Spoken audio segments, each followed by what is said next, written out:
കർത്താവിൻ്റെ പരിശുദ്ധമായ തിരുനാമം വാഴ്ത്തപ്പെടട്ടെ. ഏറ്റവും മനോഹരമായ പ്രഭാത സമയത്തിനായി ദൈവത്തെ സ്തുതിക്കുന്നു.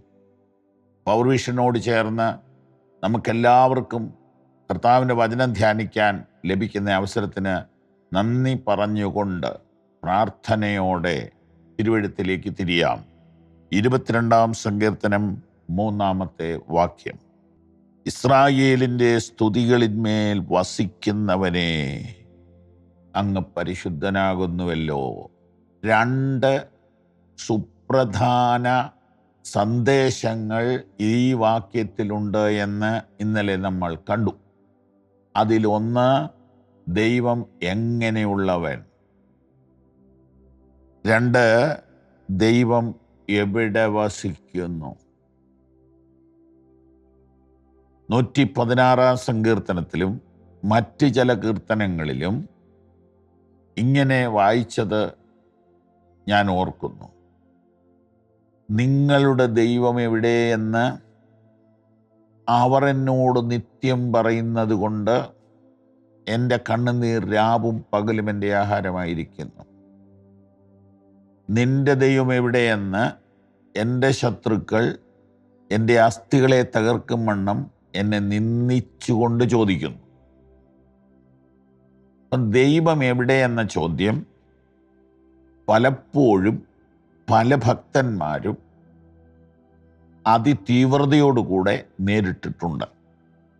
ഒരു ദൈവഭക്തൻ പറയുന്നത്, ആ ചോദ്യം എൻ്റെ അസ്ഥിയെ തകർക്കുകയാണ്.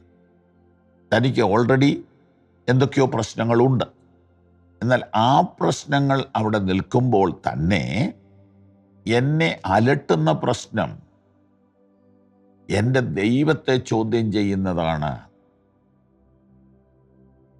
എത്രയോ സന്ദർഭങ്ങൾ അതിനെക്കുറിച്ച് നമുക്ക് ഓർക്കാനുണ്ട്. ഒരു യഥാർത്ഥ ഭക്തനെ സംബന്ധിച്ചിടത്തോളം അവൻ്റെ പ്രശ്നമല്ല അവൻ്റെ പ്രശ്നം, അവൻ്റെ ദൈവത്തെ അപമാനിക്കുന്നതാണ് അവൻ്റെ പ്രശ്നം.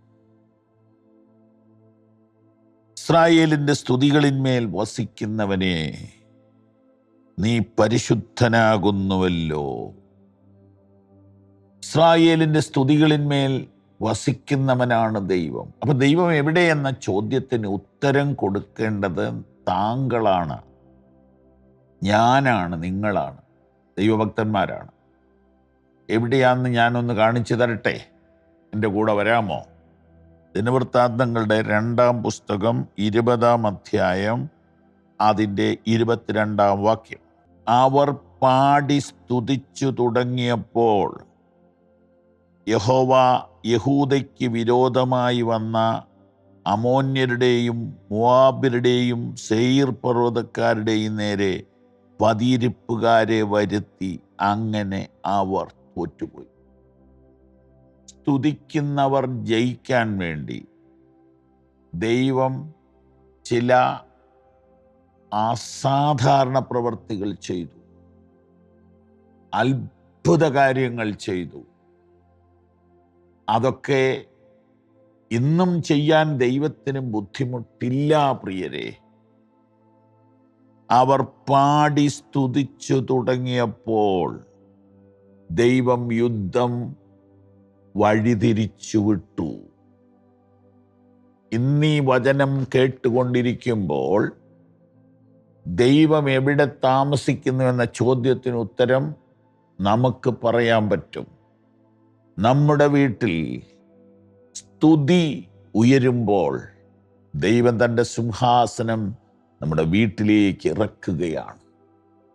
അങ്ങനെ സ്തുതിക്കുന്നവരുടെ നടുവിൽ ദൈവം ഇറങ്ങി വന്ന് പ്രവർത്തിച്ച ഒത്തിരി അനുഭവങ്ങൾ ചരിത്രത്തിലുമുണ്ട്, തിരുവെഴുത്തിലുമുണ്ട്. അതുകൊണ്ട് നമ്മുടെ സ്തുതി കുറേ കൂടെ പ്രധാനമുള്ളതായി മനസ്സിലാക്കാൻ ഈ പ്രബോധനം ഇടയാക്കട്ടെ. സ്തോത്രം, സ്തോത്രം, സ്തോത്രം. ഞാൻ ചിലപ്പോൾ എൻ്റെ വാഹനത്തിലിരുന്ന് ഇങ്ങനെ സ്തോത്രം, സ്തോത്രം, സ്തോത്രം എന്ന് പറഞ്ഞുകൊണ്ടേയിരിക്കും. അപ്പോൾ ഒരു ടെലിഫോൺ വന്നാൽ ചിലപ്പോൾ ഞാൻ എടുക്കുകയില്ല, സൈലൻ്റ് ആയിട്ടിരിക്കുകയല്ലേ. അത് കുറ്റമായിട്ട് ചിലപ്പോൾ ചിലർ പറയാറുണ്ട്, എന്താ ഫോൺ എടുക്കാത്തതെന്ന് ചോദിക്കും. ഞാൻ പരിശ്രമിച്ചുകൊണ്ടിരിക്കുകയാണ്. അവൻ്റെ സ്തുതി എപ്പോഴും എൻ്റെ നാവിന്മേലിരിക്കും എന്ന് ദാവീദ് പറഞ്ഞതുപോലെ, ദാവീദിൻ്റെ നാവിന്മേലിരുന്നാൽ പോരല്ലോ, എൻ്റെ നാവിന്മേലിരിക്കണ്ടേ. ദാവീദ് പറയുന്നു, ഞാൻ യഹോവയെ എല്ലാ കാലത്തും വാഴ്ത്തും, അവൻ്റെ സ്തുതി എപ്പോഴും എൻ്റെ നാവിന്മേലിരിക്കും. ഈ വാക്യം ഞാനും വായിക്കുന്നു, നിങ്ങളൊക്കെ വായിക്കുന്നു. അത് ദാവീദിൻ്റെ കാര്യമല്ലേ, നമ്മുടെ കാര്യമാണോ? ബാബു എന്ന ഞാൻ, ചെറിയാൻ എന്ന ഞാൻ യഹോവയെ എല്ലാ കാലത്തും വാഴ്ത്തും.